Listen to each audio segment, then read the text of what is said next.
Hey all you colorful sprinkles, it's Willow and I'm back with another video, this time part 2 of the Where's Wadlow series, and if you haven't seen the first one, make sure you go to my channel and check that one out first. Hit the subscribe button, also just so you get updates when I do other videos. Last week's video, I found this picture of Robert Wadlow on Tumblr. It's a photo from a newspaper when he passed away here in Crosse. Now, at first I thought it was this shoe store, Aaron's Shoes, mostly because the roof looked very similar. It's now Pearl Street Books, but the roofs kind of look similar. I also thought because maybe he went on this international shoe company tour, which provided him free shoes. I also saw this article that mentions the Linker Hotel, which it mentions a few times in this article. So why not this week we check out the Linker Hotel? And that brings us to here. This is the Linker Hotel, aka Lynne Tower. Its name was changed later on. And could this be the very spot that Robert Wadlow stood? We'll have to find out. But first, let's get on ground and take some video of the inside of the hotel.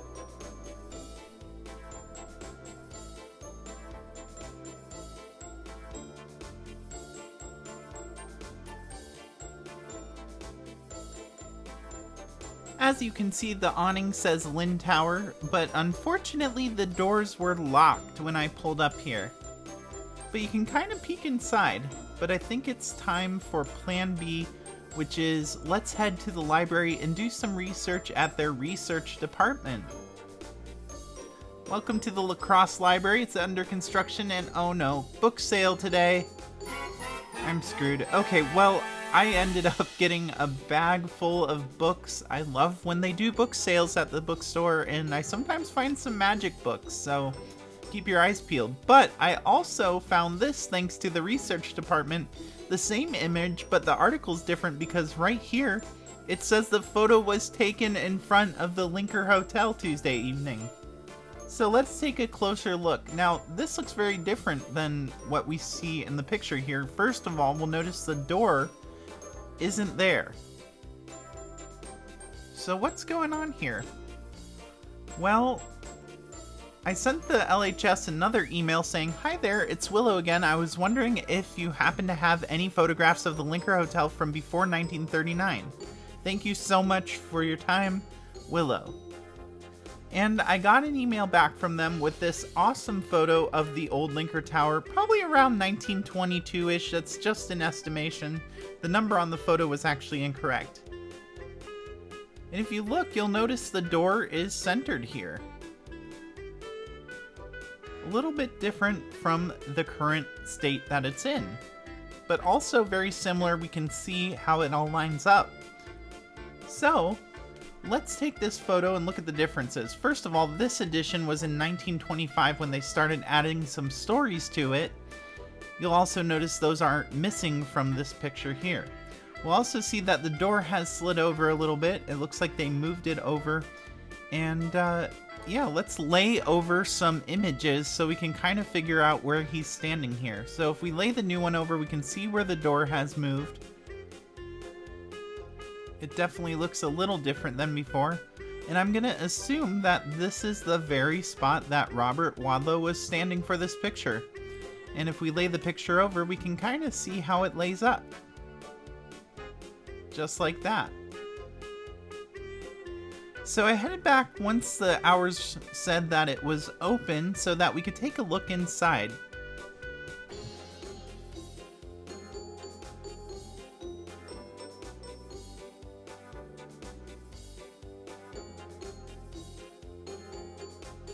And if we look closely, you can kind of see how the photos lined up. Let's take a look inside and see what we can find on the inside. First we got the staircase, and it seems that there's a wall dividing here that divides off the piercing place. That probably wasn't there when this was originally built, but I'm not sure. I really haven't seen any old photos of the inside of this building. There is, however, this lovely display here. It says Lynne Tower Building, aka Hotel Linker. All items in these cases are from this building and its history. Yes, the sign too. So maybe this sign was in the hotel lobby. So if we look through the case here, there's all sorts of artifacts from the hotel's history. There's lots of little postcards, matchbooks, pens with the logo on it. But I also noticed this one postcard here, which led me to some research to find a higher quality image of it, so you can see kind of how the hotel was laid out. They had the petite cocktail lounge, they had the spacious air-cooled lobby, which is where we are standing, and this modern air-cooled dining room, which if you sat in, you probably ate off of some of the plates that are also in the display case here right below it. They all say Hotel Linker on them. Maybe Robert Wadlow ate out of one of these bowls or plates. I remember the article mentioning him sitting on the counter, and I'm wondering if this is the same counter, but probably not because it is glass top and I feel like he would fall through. However, it does mention him folding in half to get into this elevator, and I'm wondering if this is the original elevator. The reason I wonder is it looks like a much more modern elevator than what would have been in the 1930s. The sign looks kinda old, but it is a newer sign, I believe. Just imagine him trying to squeeze into this thing. And if you look to the right of the elevator, there's another door with two up-down buttons next to it. These look much older. And if you look at the door, it has this Art Deco design that matches the rest of the building's feel. So it makes me wonder if this might have been the original elevator. This might have been the one that he had to fold in half to get inside of. It's a lot smaller than the other one.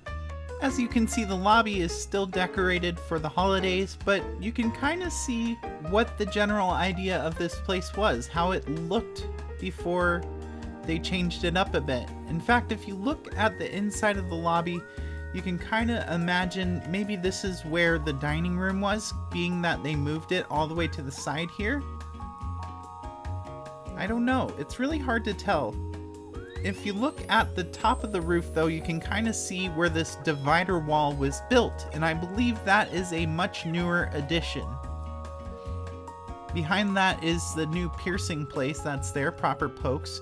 Now, one thing hasn't changed about this hotel, and that's there was a salon in there. Upon leaving, I noticed this on the roof, and I thought it was a relic from the past, but it turns out it was just a disappointment. Nothing to get excited about. So let's head outside and take a closer look at that area that Robert was standing and get one more good look at it before we head out. Robert Wadlow traveled the country and left footprints in places people wouldn't expect, including right here in La Crosse. Standing where he once stood, it's kind of weird to think that history doesn't always happen in big cities or famous landmarks. Sometimes it happens on a quiet sidewalk outside a hotel that's been here longer than most of us. A small reminder of the man that left a giant impact on history.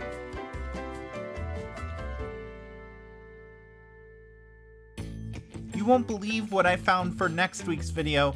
Not only did I find some exclusive pictures that haven't been released of Robert's visit to Viroqua, but we're also going to stop at a new antique store in Viroqua. Make sure you're subscribed, give this video a thumbs up if you like it, and I'll see you next week.